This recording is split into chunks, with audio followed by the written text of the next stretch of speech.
Dan kemudian, terkumpullah pasukan lebih dari 300 orang. Ada juga yang masih sangat muda di antara mereka. Namun Rasulullah SAW melarang yang terlalu muda untuk ikut berperang dan memulangkan mereka. Umair bin Abi Waqqas yang berusia 16 tahun ada di sana. Meski masih muda, dia sangat ingin ikut ekspedisi ini. Ia mencoba bersembunyi, berharap Rasulullah tidak melihatnya dan memulangkannya. Tapi saat Rasulullah menyadarinya, beliau berkata, "Kau juga harus kembali." Umair bertubuh kecil dan belum pernah mengikat pedang di pinggang. Tubuhnya kecil, tapi hatinya besar dan berani.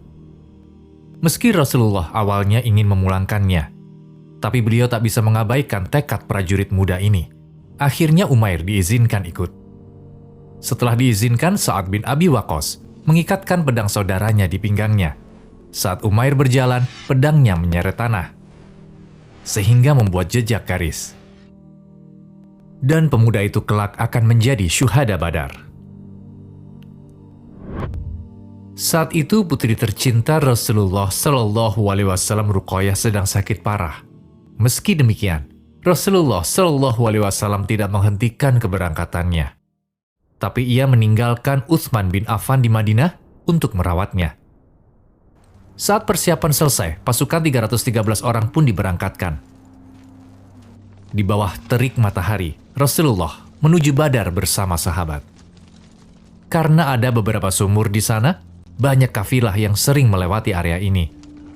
Jumlah tunggangan sangat terbatas. Hanya ada 2 kuda dan 70 unta. Rasulullah SAW, Ali dan Marsad bin Abi Marsad berbagi 1 unta, menungganginya bergantian. Saat Rasulullah berjalan, kedua sahabat berkata, "Wahai Rasulullah, engkau naik saja, kami yang berjalan."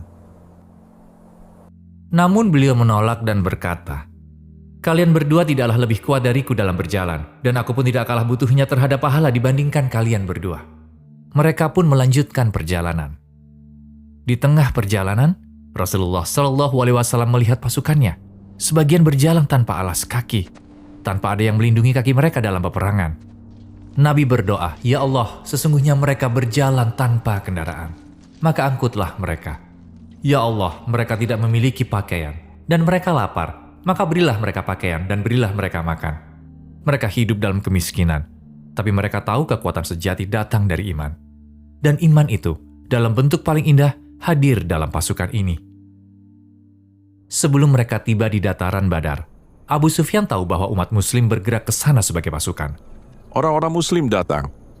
Saat ia berangkat,